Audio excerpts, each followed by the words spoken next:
Muchas gracias. Bueno, bienvenidos todos a este emprendimiento este webinar que se llama Emprendimiento y Planificación Estratégica. Y también podemos llamarlo Pensar antes de actuar. Es decir, ¿de qué se trata la planificación estratégica? Pensar, planificar antes de actuar. ¿Y cuál ha sido la motivación principal para este diseño?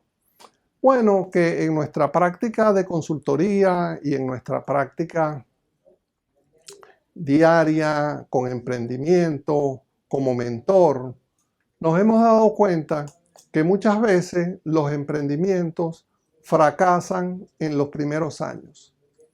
Entonces, además de fracasar, hemos detectado cuáles son las causas. Entre esas causas están la burocracia, la falta de recursos económicos y también falta de educación. Entonces, en este webinar compartiremos algunas herramientas que esperemos sean útiles para el desarrollo y para que los emprendimientos que ustedes están haciendo, que vayan a comenzar o aún si están en progreso, tengan sostenibilidad. ¿De qué hablaremos hoy? Bueno, hay unos grandes bloques. Primero hablaremos de qué es estrategia. Luego hablaremos de cuál es el modelo que nos va a guiar durante esta presentación. Hablaremos de una historia de éxito y entraremos de lleno con misión y visión, evaluación interna y del entorno. En la siguiente lámina veremos cuáles son las estrategias genéricas y llegamos a un punto clave, que es la fijación de objetivos, indicadores, metas e iniciativas. Esto que les he descrito es el primer gran bloque, que es, digamos, la conceptualización. Luego de ello viene un segundo gran bloque, que es la implantación.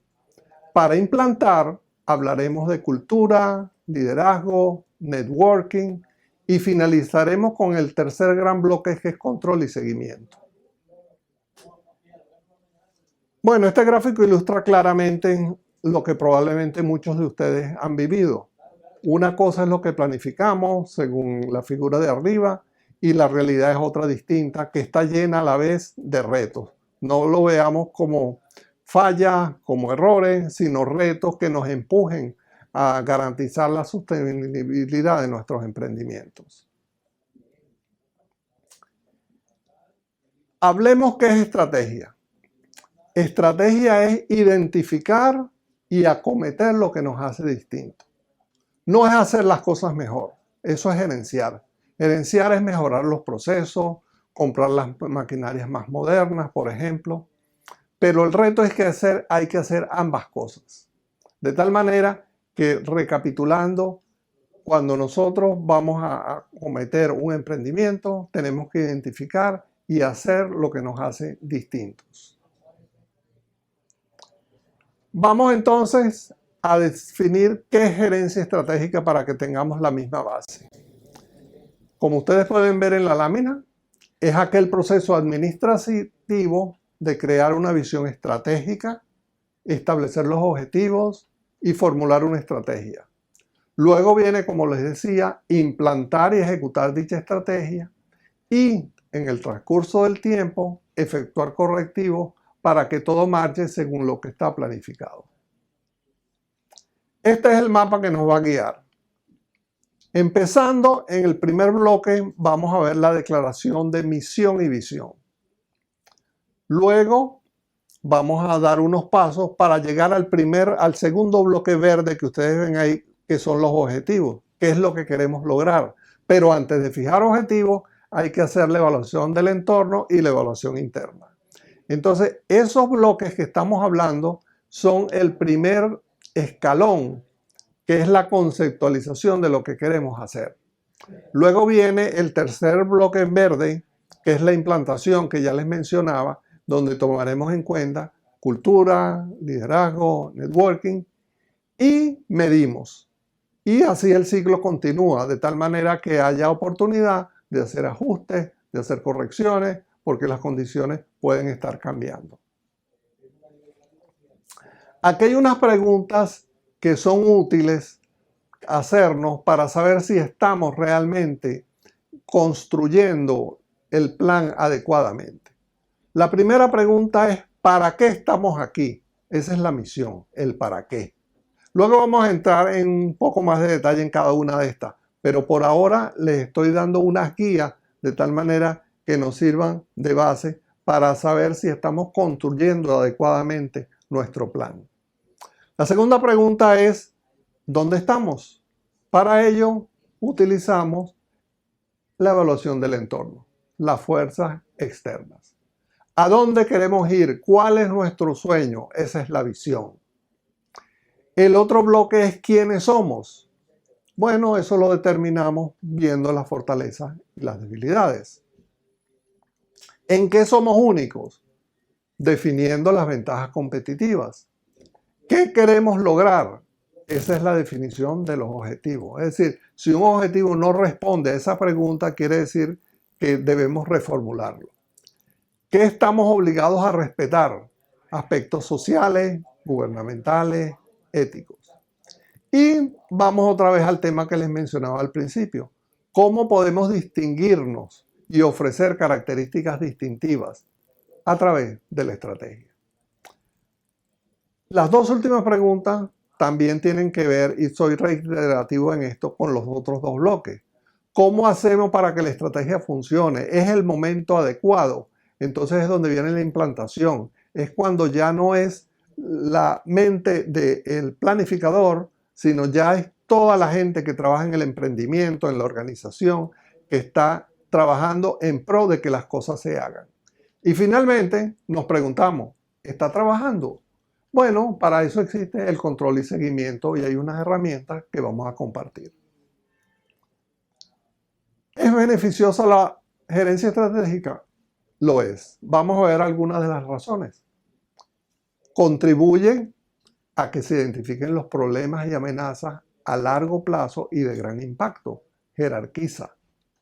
Asiste en el proceso de asignación de recursos, explicando y racionalizando su reparto. Es decir, los recursos siempre, por lo general, son escasos y hay que hacer uso óptimo de ellos. Mejora la integración, coordinación y control de los equipos. Une los equipos. Sella los equipos. Ayuda a la búsqueda y detección de nuevas oportunidades. Siempre hay que estar pendientes de las nuevas oportunidades. ¿Qué otros beneficios visualizamos? Es proactiva, es decir, no funcionamos de una manera reactiva.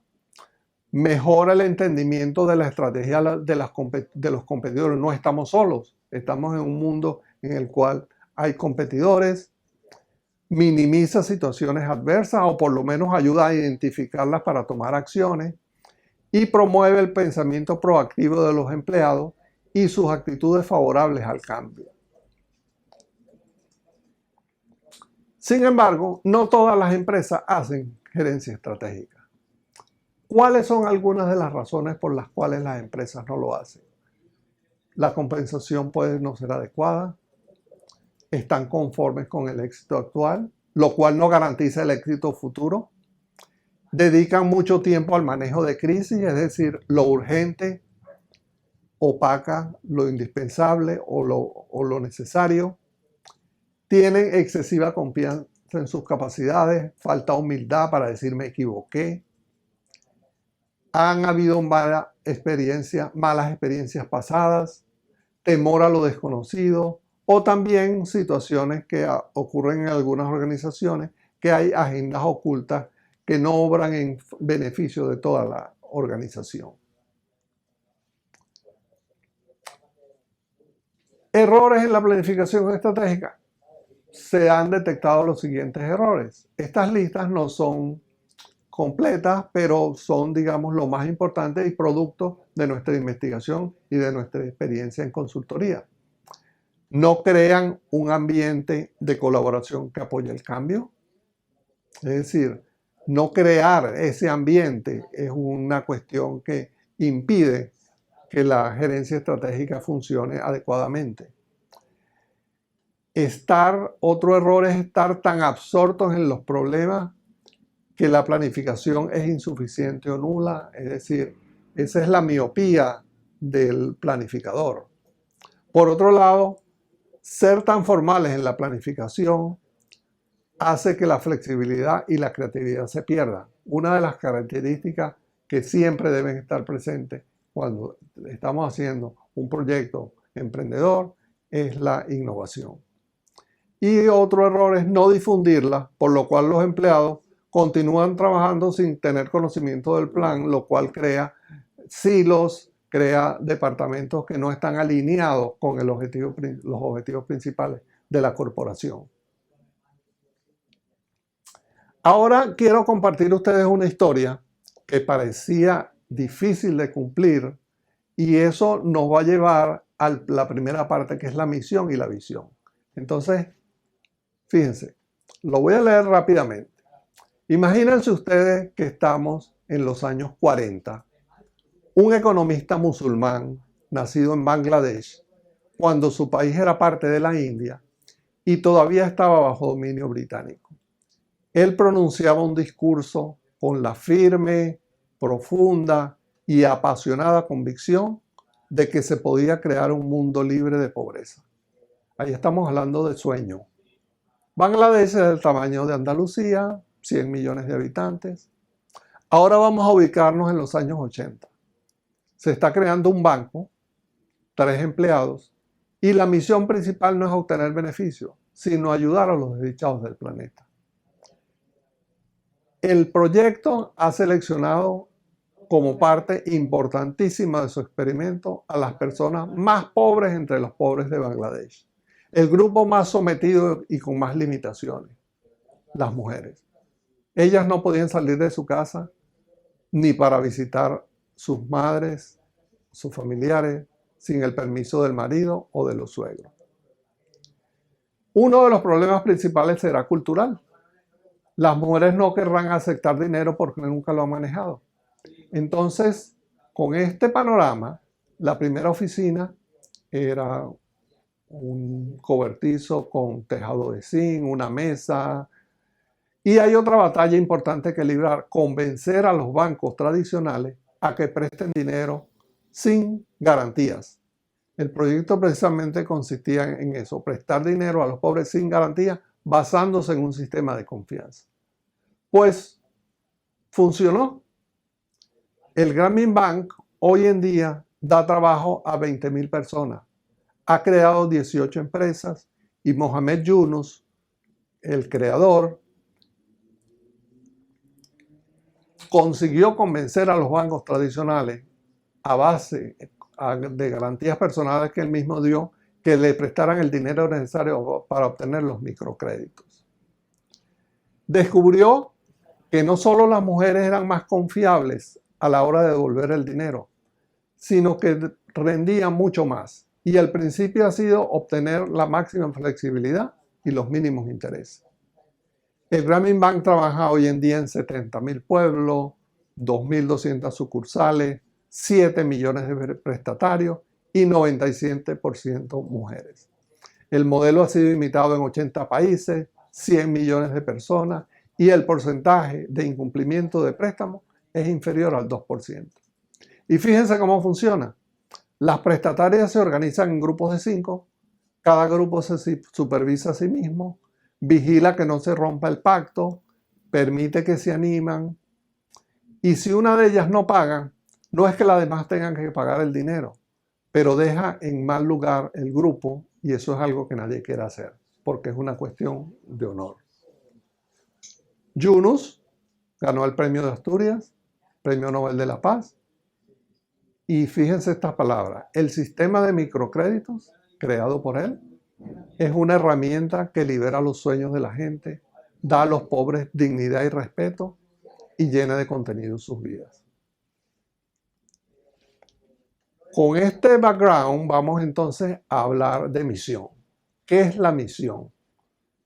Bueno, hay que estar claro que la misión es el para qué. ¿Cuál es nuestra razón de ser? ¿Para qué estamos aquí? Algunos ejemplos. Poderoso, Disney, entretener. Con una sola palabra ya eso trasluce qué es lo que persigue Disney. Hay otras definiciones que he conseguido en mi investigación: hacer a la gente feliz, crear felicidad, proporcionando el mejor entretenimiento para toda la gente en todas partes. Y la visión depende mucho del líder, por ejemplo, Virgin, del inglés Richard Branson, que apela a los sentimientos. Nuestro negocio pretende crear momentos memorables para nuestros clientes. Una más convencional, Cemex, la fabricante de cementos. Servir las necesidades globales de construcción de nuestros clientes y agregar valor a nuestros accionistas y relacionados, convirtiéndonos en la compañía mundial más eficiente y rentable. Fíjense que ellos no dicen hacer cemento, sino que ellos piensan en el cliente, porque una de las características que hay que tomar en cuenta cuando construimos la misión es que tenga perdurabilidad en el tiempo. Algunos ejemplos de misiones. 3M, la empresa que se caracteriza por la innovación.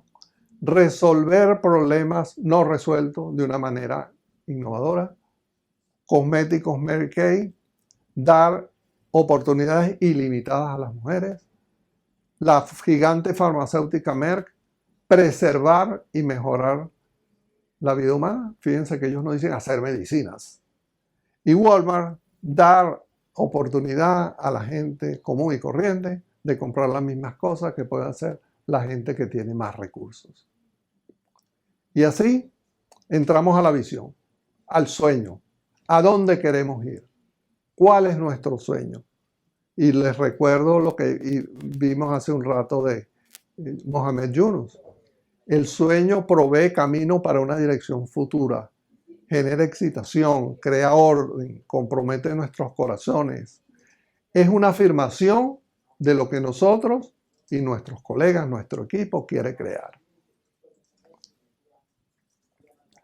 John Kennedy dijo: en un lapso de 10 años, los Estados Unidos de América alcanzarán la supremacía del espacio al colocar al primer hombre en la luna y traerlo sano y salvo. Poderoso. Y como un ejemplo apócrifo, si hay un limpiador que está haciendo su servicio de limpieza en la NASA, la respuesta convencional, si le preguntan ¿qué estás haciendo?, él puede decir estoy limpiando, aseando. Pero si está involucrado, si está ganado a la idea, una respuesta que ejemplificaría que la misión ha traspasado en todos los niveles, es decir, bueno, yo a mi manera estoy ayudando a poner un hombre en la luna. Y este que quiero compartir con ustedes, que me apasiona porque es inspirador. Si quieres construir un barco, no empujes a tus hombres a ir al bosque, a ubicar la madera, cortarla y unirla. Eso es, digamos, la manera tradicional. En vez de ello, transmíteles e incúlcales el deseo por el lejano y sin fin océano. Bueno, una vez definida la misión y la visión, tenemos que saber quiénes somos y dónde estamos. Entonces, para eso hay una herramienta que, a pesar de que es sencilla, es poderosa. Ese es el análisis DOFA o FODA, por sus iniciales. Oportunidades y amenazas, que son los factores externos, y fortalezas y debilidades, que son los factores internos. Rápidamente les comento. Fortalezas, como su nombre lo indica, son aquellas características de la organización que ayudan a aprovechar las oportunidades y a rechazar las amenazas para alcanzar los objetivos y que la visión se materialice. Igualmente, las debilidades son aquellas características que deben ser reforzadas para aprovechar las oportunidades y rechazar las amenazas. El ambiente, no estamos solos, tenemos que ver qué oportunidades, cuáles situaciones existen en el entorno que resultan favorables para alcanzar lo que queremos lograr. Y las amenazas son aquellas que nos ayudan, que podrían impedir el logro de los objetivos y de la visión. Así pues, Ya conociendo quiénes somos, dónde estamos, ya estaríamos en una posición de nosotros identificar cuáles son las ventajas competitivas. Veamos qué son ventajas competitivas. Es aquel conjunto de características, el conjunto de atributos que posee una organización que la distinguen de sus competidores. Para ser sostenibles, deben estar basadas en atributos difíciles de replicar por los competidores. Una marca, una tecnología. Algunos ejemplos. Un producto o servicio único en el mercado. Un producto o servicio mejor. Mejor relación precio-beneficio. Un sistema más eficiente. Una marca. O cualquier otra característica que induzca a los clientes a preferir tus servicios o tus productos y no los de la competencia. Bueno, en este contexto ya vamos llegando a un punto en el cual podemos aplicar una herramienta que es sumamente útil, que fue ideada por el profesor Michael Porter de la Universidad de Harvard. Son las estrategias genéricas. Ellas nos van a permitir focalizar y nos van a permitir también dirigir nuestros esfuerzos de promoción. Las estrategias genéricas tienen dos dimensiones. Por un lado, ventajas competitivas, que puedes tener liderazgo en costo o en diferenciación. Es decir, si tú eres un productor de bajo costo o si tú eres un productor o te generas un servicio diferenciador. O puede ser para un mercado general o puede ser para un segmento. Eso lo vamos a ver en la siguiente lámina. Fíjense, si nosotros vemos en el eje de las X, ventaja competitiva. ¿Somos nosotros líderes en costo? Es decir, ya conociéndonos o no, yo ofrezco un producto que es único. Entonces yo tengo que escoger en cuál de los dos sectores me voy a posicionar. Y por otro lado, en el eje de las Y, que es el alcance competitivo, yo tengo que definir si voy a un mercado general o si voy a un nicho. Bueno, una vez establecido esto, yo tengo que dirigir mis esfuerzos comunicacionales de promoción hacia el sector donde yo tenga seleccionada mi estrategia genérica. Bueno, ya llegamos al punto de que tenemos la misión, la visión, tenemos también mis ventajas competitivas, ya yo sé mi análisis interno, externo. Entonces ahora tengo que aterrizar todo eso. Entonces estaba a 20.000 pies de altura, entonces ahora tengo que bajar y tengo que definir objetivos. ¿Qué es lo que quiero lograr? Y para terminar de aterrizar, de poner los pies sobre la tierra, defino indicadores, metas e iniciativas. Ya con las iniciativas son las acciones que tengo que tomar. De tal manera que voy del sueño, que voy de aquello que yo quiero lograr, hasta hacer acciones para implantar y para que esto camine por el camino que me he trazado. Objetivos. ¿Qué son objetivos? Son aquellos estados o situaciones que se desean alcanzar. ¿Cómo fijo yo los objetivos? Hago un brainstorming, empiezo a pensar con amigos. Bueno, hay cierta ayuda, hay cierta estructura que puede ayudar en el proceso. Los pensadores, los autores Kaplan y Norton, un profesor de Harvard y un consultor, idearon un sistema que se llama Sistema Balanceado de Indicadores. En inglés, Balance Scorecard, o lo llaman también cuadro de mando integral. Ellos detectaron que muchos de los análisis tenían un sesgo financiero.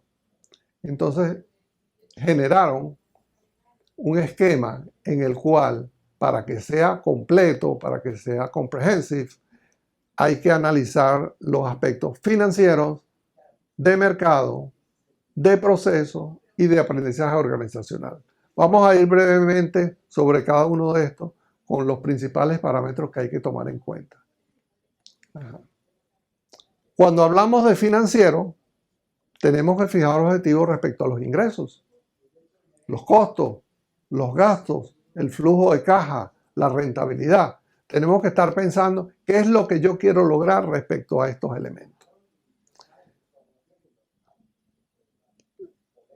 Cuando hablamos de clientes, competencias y comunidad, yo quiero pensar en objetivos respecto a los productos o servicios que estoy ofreciendo, la imagen, el precio, la calidad, el entorno. Es decir, yo quiero ser la opción preferida en la mente del consumidor. Bueno, todo eso tiene que estar plasmado en un objetivo para esta perspectiva. En la lámina siguiente estamos hablando de procesos.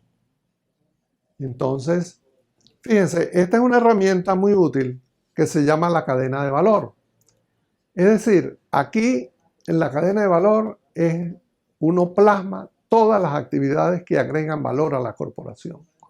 Cuando uno la construye, uno tiene en mente que si hay algo que no agrega valor, no debe estar allí, porque si no agrega valor, precisamente destruye valor y no genera ningún beneficio para la corporación. Entonces, en las láminas, la parte inferior de la lámina, la parte azul, están las actividades primarias, que es lo básico.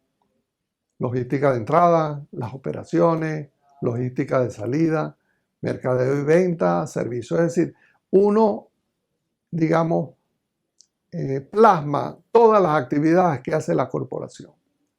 Y en la parte superior están las actividades de soporte, que también son importantes. Todos los procesos relacionados con la infraestructura, con la gestión de recursos humanos, con el desarrollo de tecnología, con las compras. Es decir, esto es un mapa de procesos. Aquí estamos plasmando, como les dije, los procesos que hacen las corporaciones. Y eso nos ayuda a optimizar nuestros procesos. Por ejemplo, un objetivo muy común, muy útil, es yo quiero ser un operador eficiente, tanto en los servicios que ofrezco o en los productos que fabrico. Bueno, yo tengo que hacer mi cadena de valor y, digamos, especificar cuáles son aquellos pasos por los cuales yo produzco eficientemente o yo opero eficientemente. Y finalmente, la cuarta perspectiva, que es la lámina siguiente, que es lo que estamos llamando aprendizaje organizacional. Aquí estamos hablando de varias cosas. Competencias. ¿Está mi personal suficientemente capacitado para cumplir con sus obligaciones, con sus tareas de una manera eficiente? ¿Qué objetivos me debo yo fijar respecto al adiestramiento? Tecnología. ¿Está la última tecnología aplicable, en boga?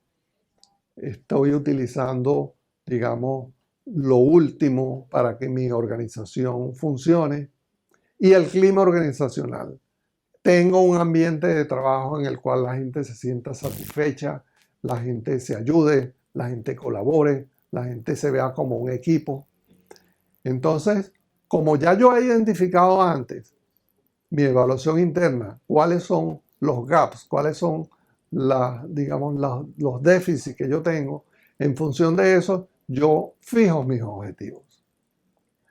Bueno, ya hemos visto entonces las cuatro perspectivas y ahora en la lámina siguiente les voy a dar un ejemplo de un supermercado. Vamos a ver las cuatro perspectivas. Este supermercado financieramente determinó que ellos quieren maximizar la utilidad.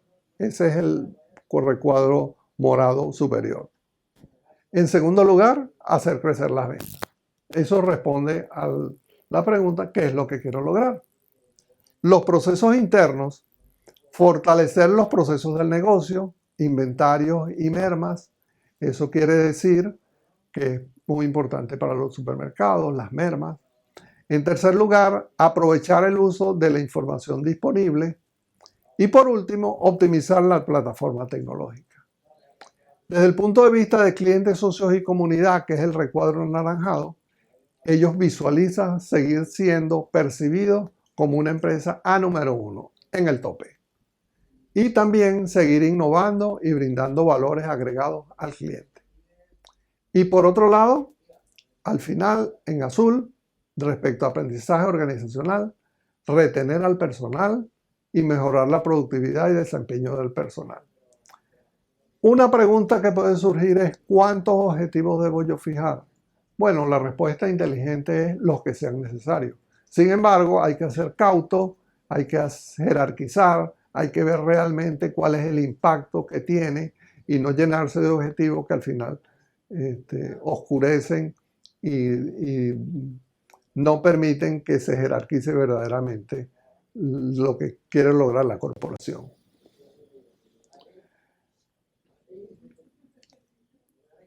Como les decía, objetivos, indicadores, metas y acciones. ¿Qué son indicadores? Ya vamos a verlo con un ejemplo, pero por ahora les digo que son parámetros asociados a los objetivos para medir su logro. Ya lo vamos a ver más claramente cuando veamos un ejemplo.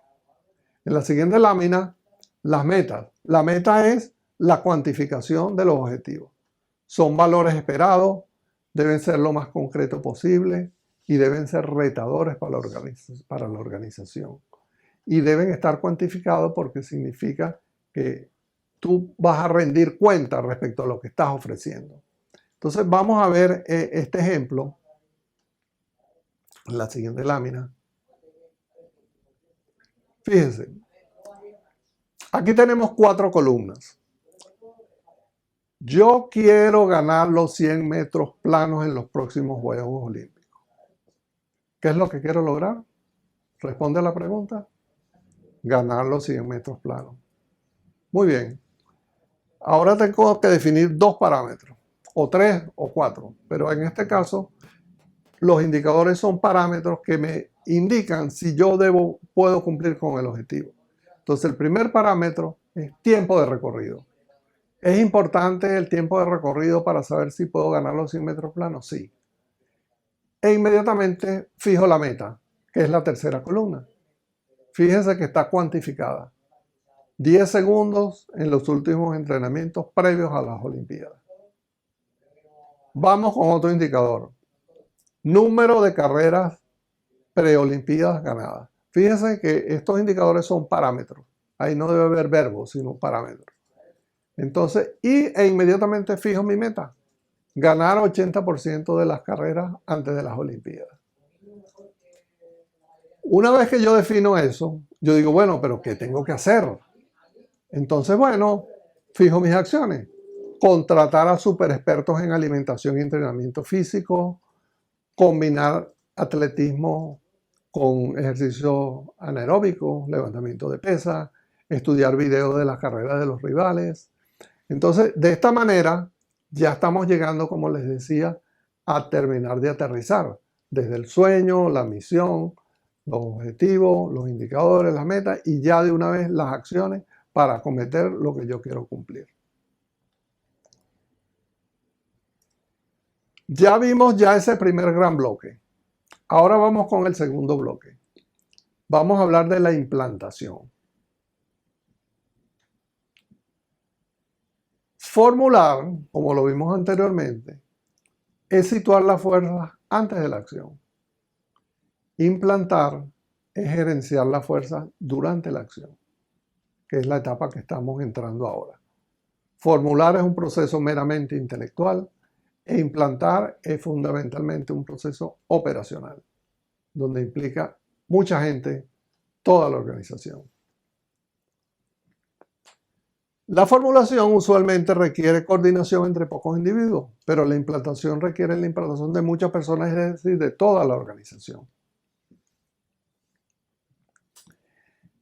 Muchas veces ocurren conflictos que no necesariamente siempre son malos, porque su ausencia pudiera significar apatía o indiferencia. Los conflictos pueden energizar y también pueden ayudar a la gerencia, al emprendimiento, a identificar problemas. ¿Qué dificultades se pueden conseguir en la implantación? El profesor Loren Rebiniak de Wharton School de la Universidad de Pensilvania determinó algunos de los elementos principales para la implantación de las estrategias. Resistencia al cambio, incapacidad para enfrentar el reto, conflicto con las estructuras de poder, pobre comunicación, estrategia confusa, falta de alineamiento para guiar la ejecución. Adicionalmente a eso, falta de incentivos para ejecutar la estrategia y falta de recursos financieros. Esos son algunos de los principales elementos que él consiguió durante un estudio y uno lo observa. Entonces yo los invito a ustedes a que se paseen sobre esto y en su propia organización determinen cuáles son y si, bueno, espero que esta lista les pudiera ser de alguna utilidad. Otro aspecto importante es la cultura.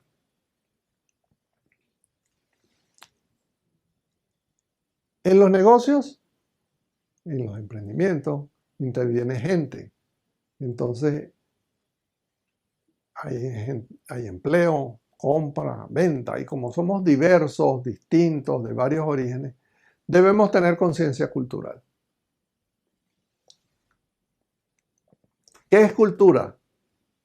Bueno, una definición es que es un sistema ordenado de significaciones y símbolos en virtud de los cuales los individuos definen su mundo, expresan sus sentimientos y formulan sus juicios. En palabras simples y llanas, cultura es cómo somos aquí, cómo es la cultura de la organización. Entonces, si yo quiero hacer algo, yo tengo que saber dónde estoy, que ya yo lo he identificado desde el principio cuando hablé de la evaluación interna. Aquí en la lámina siguiente lo plasmé solamente para que ustedes lo tengan como referencia. Voy a leer las 3 primeras líneas. Según la UNESCO, la cultura es un conjunto de rasgos distintivos, espirituales y materiales, intelectuales y afectivos, que caracterizan a una sociedad o a un grupo social. Ella engloba, además de las artes y las letras, los modos de vida, los derechos fundamentales, los sistemas de valores y las creencias.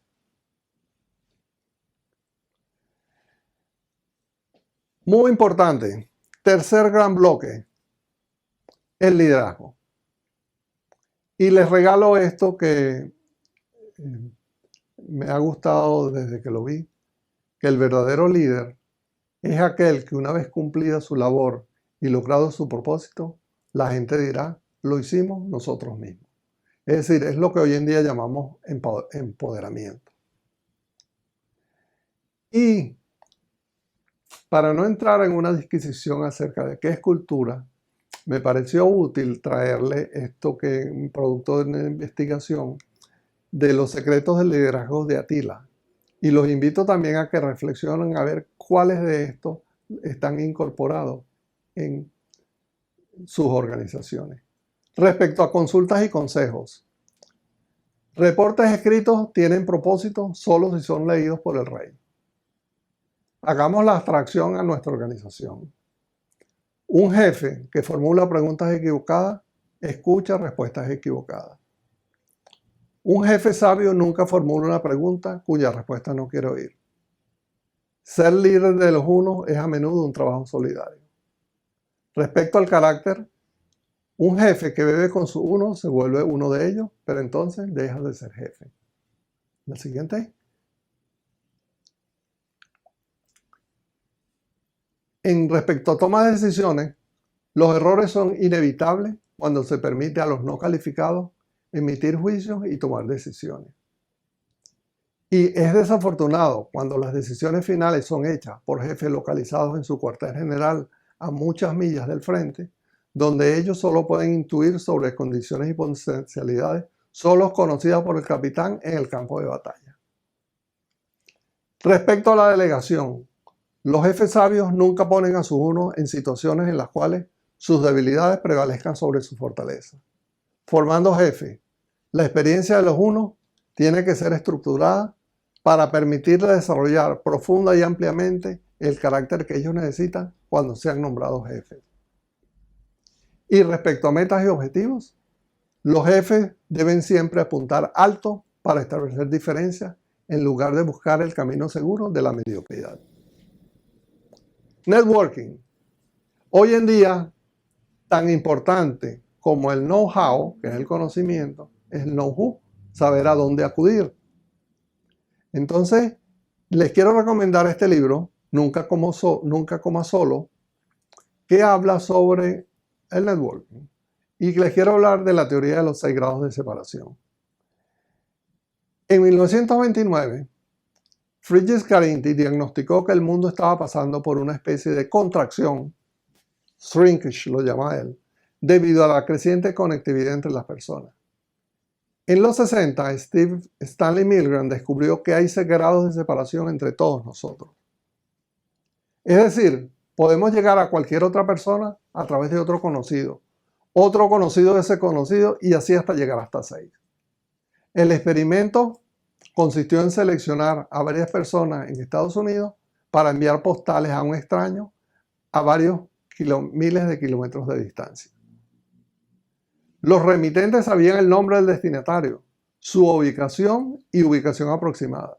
Se les indicó que enviarían el paquete a una persona que conocían directamente y que pensaban que era más probable de todos sus amigos conocer al destinatario. Esta persona tendría que hacer lo mismo y así sucesivamente, hasta que llegara al destinatario final. Aunque los participantes esperaban que la cadena incluyera al menos cientos de intermediarios, la entrega solo tomó en promedio entre 5 y 7 intermediarios. Y de allí surgió la frase de los 6 grados de separación. En 2001, Duncan Watts, profesor de Colombia, de la Universidad de Colombia, reprodujo el experimento utilizando Internet. Y el paquete consistió en enviar un correo electrónico a 48,000 personas, encontrando que el número de grados de separación era 6. Facebook, hace varios años, usó un algoritmo y yo corrí ese algoritmo y mi grado de separación, de acuerdo a mis relacionados, fue 3,38. El de Mark Zuckerberg fue 3,17. El de Sheryl Sandberg, que es la número 2 de Facebook, 2,92. Y la mayoría de los promedios están entre 3 y 4 grados de separación. Es decir, hoy en día, bueno, como todos sabemos, las redes nos acercan cada vez más. Y así llegamos a la última parte, control y seguimiento.